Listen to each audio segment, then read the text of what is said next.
ये बताना चाहता हूँ, सर्वप्रथम किसी भी प्रकार से शरीर में आदि व्याधि होती, उसमें भी कोई भी आदि व्याधि हो सकती है। तो आजकल का एक लोकप्रिय आदि व्याधि है, क्या है महाराज? लोकप्रिय भी है। लोकप्रिय का अर्थ सबसे ज़्यादा उसका फैलाव है, और विश्व में सबसे ज़्यादा फैलाव इस भारत में है उसका। और आज तक विदेशियों ने आप लोगों से पैसा निकालने की अपेक्षा से, क्योंकि लोकप्रिय तो हो ही गए आपके यह रोग बिल्कुल ठीक होगा। क्या है वो लोग? जिसको एक प्रकार से मधुमेह बोलते हैं ना, हाँ, शुगर की बीमारी, डायबिटीज या इंग्लिश में, क्योंकि कुछ लोग तो हिंदी और वो जानते ही नहीं, क्या कर सकते हैं, और हमें इंग्लिश आते हैं। अब कैसे बताए? फिर भी उनका ये प्रचार आज तक सुना हमने भी, क्योंकि 50 वर्ष से यह व्रत देना अपना काम तो होता, आते हैं इस प्रकार के देते हैं। अब उसमें एक डॉक्टर भी आए, जिस रोग की बात मैं कह रहा हूँ उस रोग से वो भी ग्रसित है, और वो दूसरे के लिए दवाई भी दे रहे हैं, और स्वयं के लिए वो विश्वास नहीं उसके ऊपर। पूछा हमने, क्यों महाराज? यह सिद्धांत है, इस रोगों में ये रोग बहुत दीर्घ न समझे, बहुत कालीन चिकित्सा अपेक्षित रखता है, इसलिए। और दूसरा ये पक्का है कि इसमें 2 घंटे 1.5 घंटे इत्यादि की बार आप भोजन करते रहिए, ताकि इसका नियंत्रण बना रहे। इसका इलाज तो है ही। अब ये बात तो हमें पहले से बांध दिया उन्होंने, किंतु एक लेख पढ़ा था, वह यह है, जापान में यह वैज्ञानिकों ने सिद्ध किया है, अनुभव किया, जैसे उनकी पद्धति होती है अनुभव की सिद्धि की। 10,000 व्यक्तियों के ऊपर इसका प्रयोग किया उन्होंने। अब इसके ऊपर विश्वास रखो या न रखो, उनका ये कहना है, उपवास के द्वारा यह शुगर की बीमारी नियंत्रण ही नहीं, ठीक हो जाती। अब हम आचार्य स्वामी समंतभद्र की ओर आते हैं, चूँकि रत्नगढ़ श्रावकाचार्य आप लोगों के लिए प्रिय है। हर एक श्रावक इसका आस्था के साथ अध्ययन करता है, और कथनचित वह अपने जीवन में इसका प्रयोग भी करता है, और घर में भी प्राय करके दादी इत्यादि के माध्यम से कथा अथवा यह रीति नीति सुनाई जाती है। अपने यहाँ 11 प्रतिमा में 2 प्रतिमाएँ ऐसी हैं। दूसरी प्रतिमा में 12 व्रतों का उल्लेख विवेचन मिलता, अलग रूप से अपने संलेखना भी है, और कोई उसी में मिला करके 12 व्रतों में लेते हैं।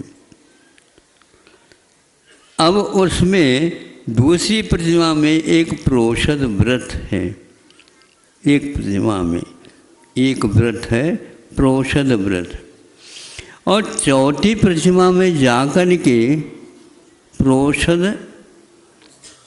उपवास है, प्रोषदोपवास। पुनः यहाँ पर भी प्रोषद और वहाँ पर भी प्रोषद, ये की क्या मामला है? ये मामला सही यह है, मान लो आपने अर्थशास्त्र लिया, अपना विषय बने। अब मान लीजिए उस वह 3 साल लग में पूर्ण हो जाता है, तो 12वीं के बाद 1, 2, 3 इसमें वह पूर्ण हो गया, स्नातक हो गया। पहले वर्ष में भी वही अर्थशास्त्र चल रहा था, दूसरे वर्ष में भी वही अर्थशास्त्र चल रहा है, और तीसरे में भी वही अर्थशास्त्र चलेगा। इसके आगे भी पूछो तो स्नातकोत्तर, पहला प्रथम वर्ष है, क्या है, स्नातकोत्तर का। फिर इसके उपरांत ये हो गया। फिर भी और यदि विकास चलना चाहते हो तो आप उसमें शोध प्रबंध लिख सकते हैं। शोध प्रबंध से पूर्व में भी एक लघु शोध प्रबंध भी होता है। ये हाँ तो कहो तुम लोग, हमने सब सुनी बातें आपको कह रहा हूँ। आप लोग अध्येता हो, लेकिन उसकी भी लाज रखो। इतना पैसा खर्च किया। ये जिस प्रकार 12वीं के बाद से कितने हो गए, जिन्होंने ही उंगली से, अब बताओ तो कितने, स्नातकोत्तर कितने वर्ष हो जाता है। हाँ, अब ये देखो पक्का हो गया। तो इसमें कोई अंतर है क्या? नहीं महाराज, बहुत अंतर है। अभी मैं सुने शोध प्रबंध के बाद भी और एक प्रबंध है। वो क्या है? वो मानद उपाधि मानी जाती है, ऐसा हमने सुना था। जो करते हो आपके सामने रख देता हूँ, जिसको डेलिट बोलते हैं आप, है ना। तो ये सब कक्षाएं हैं, उसकी कोई कक्षा नहीं होती, वह अंतरिक्ष में चलता है। उसका कक्ष ही ऐसा है। उसमें सुना था कि विशेष रूप से उसी विषय में जो कुछ भी बचा कुचा अथवा विदेश इत्यादि में भी उसकी क्या परंपरा है, उसके बारे में भी बहुत अवशिष्ट जो विषय है, जिसको सिद्धांत ग्रंथों में चूलिका बोलते हैं, पुनः उसी का विशेष विश्लेषण और शेष जो रह गया है विषय, उसको व्यवस्थित करके एक पुस्तिका का निर्माण किया जाता है। वह भी एक विषय है। तो यहाँ 2 ही प्रतिमाओं में प्रोषद व्रत और प्रोषदोपवास कहा है। इसमें कोई अंतर है कि नहीं? दूसरी प्रतिमा वाला भी वही कर रहा है, तीसरी प्रतिमा वाला भी वही कर रहा है, चौथे में भी वही आ रहा है। तो हम ये कहते हैं यह अर्थशास्त्र एक साल में जो पढ़ाया वही अगले साल में है क्या? अर्थशास्त्र तो है उसका नाम। उसी प्रकार हम पूछना चाहते हैं इसमें अंतर क्या रखा है। इसमें अंतर ये कह रहे हैं कि प्रोषद व्रत जो होता है उसमें आपको उसकी एक पूर्व रेखा, जिसको बोलते हैं रूपरेखा, वो बताई जाती है और अनिवार्यता नहीं रहती है। उसको इस ढंग से रख करके वह प्रथम वाला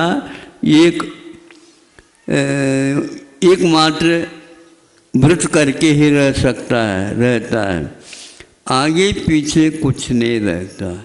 यदि अभ्यास के तौर पर करना चाहता है तो सप्तमी के दिन और नवमी के दिन भी एकासन कर सकता है।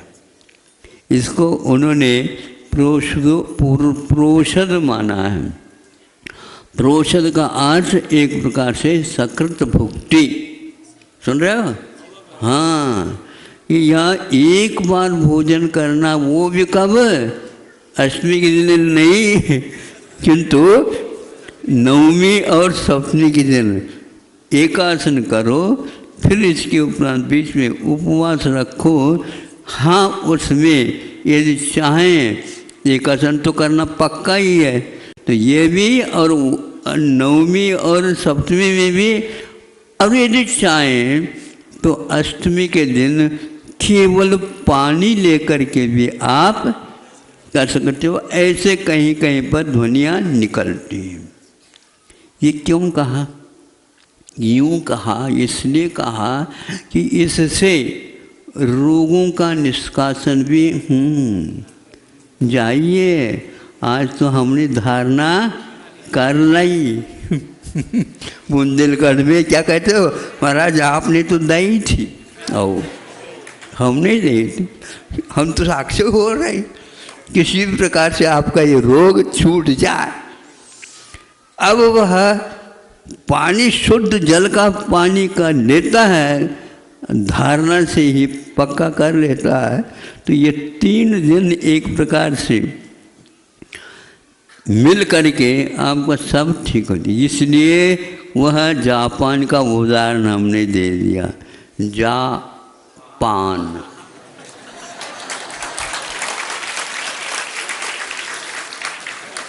वहाँ पर भी आज चल रहा है, बहुत विश्वास के साथ चल रहा है।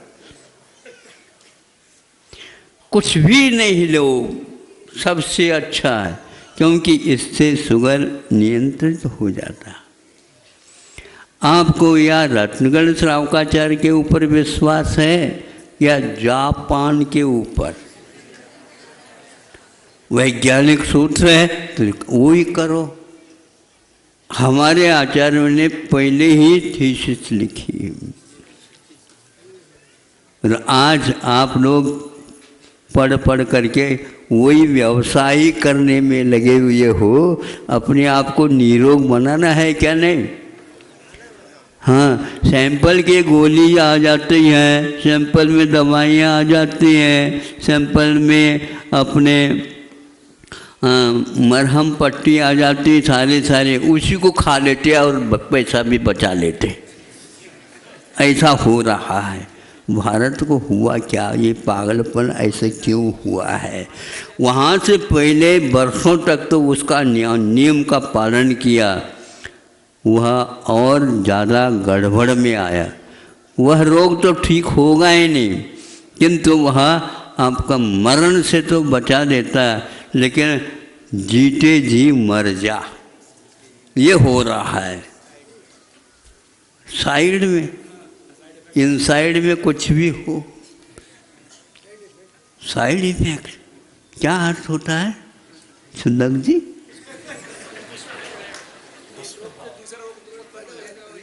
मतलब बूढ़े बाढ़े भी साइड इफेक्ट जानते हैं, हम पूछताछ करके जान लेते हैं। आउटसाइड कुछ भी हो, साइड इफेक्ट क्या होता है? अफेक्ट भी होता है और इफेक्ट भी होता है। समझ लो क्या अर्थ होता है।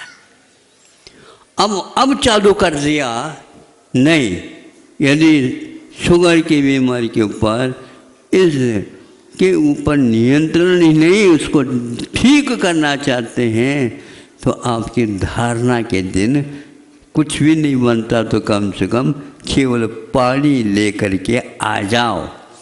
फिर उपवास बीच में वो नहीं होता तो जलपान करो।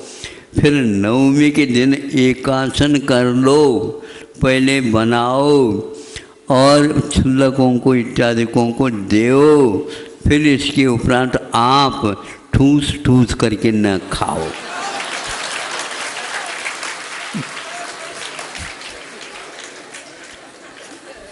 हमारी भाषा आपको समझ में आ रही? ओ, ये है भारत। अब यही दूसरी प्रतिमा चौथे में चले जाएंगे तो आपको सप्तमी के दिन एक आसन ही करना, और वह भी हल्का फुल्का। वह भी फुल्का कहने से पूरी नहीं, क्योंकि वो भी तो फूलती। हाँ, तो वो नहीं मिलेगा महाराज। नवमी के लिए भी कुछ नहीं मिलेगा, सप्तमी के दिन भी कुछ नहीं मिलेगा, और बीच में देवता आ गई, उपवासी देवता। कैसे उपवास करेंगे? शक्ति कैसे रहेगी? सब शक्ति बिल्कुल बढ़िया रही। जैसे शास्त्रोक्त लिखा उसके अंदर करेंगे, पक्का है। इसलिए शास्त्र के ऊपर रखोगे विश्वास तो सम्यक दर्शन साथ चलेगा। और दूसरी प्रतिमा की असंख्यात गुणी निर्जरा ज़्यादा चलेगी। नहीं समझे? जिन्होंने इस व्रत को अंगीकार नहीं किया उसके ऊपर बैठने का आपको सौभाग्य मिलेगा। क्या चाहते हो? ताली बजाना तो चाहते हो, लेकिन इसमें से क्या चाहते हो? इस प्रकार जलोपवास को भी उन्होंने, जहाँ तक मुझे स्मरण में आ रहा कि चारित्र संहिता में ये लिखा हुआ, जलोपवास को भी इसलिए जल अपने आप में आहार में नहीं आता और उसको पेय नहीं, पेय तो दूध भी है और रस है, मठा है आदि आदि ये पेय में आ जाते हैं, लेकिन जल पेय में नहीं आता। जो कुछ खाया पिया है उसको पचाने में अपना योगदान देता है, आपके नेत्र की ज्योति को सुरक्षित रखता है और बीच में जो आपके भीतर जो घुस करके बैठी है सेना और आपके ऊपर राज सत्ता चलाना चाहती है, कान पकड़ करके वह बाहर निकाल लेता है। लेकिन यदि मान लो भोजन आपने अति कर लिए तो वह पानी आपके लिए पूरा काम नहीं कर पाएगा। तो क्या होगा? भगोनी में आपने ये खिचड़ी बनाने के लिए रख दिया, ऊपर तसरी भी ढक दिया और नीचे से आग भी लगा दी। बहू आकर के थोड़ी सी आग को और तेज कर दी और क्या हो गया? जल्दी जल्दी आप जा कर के बाहर बैठे थे, दृष्टि तो उसी ओर थी, खिचड़ी बन रही है और उसी में से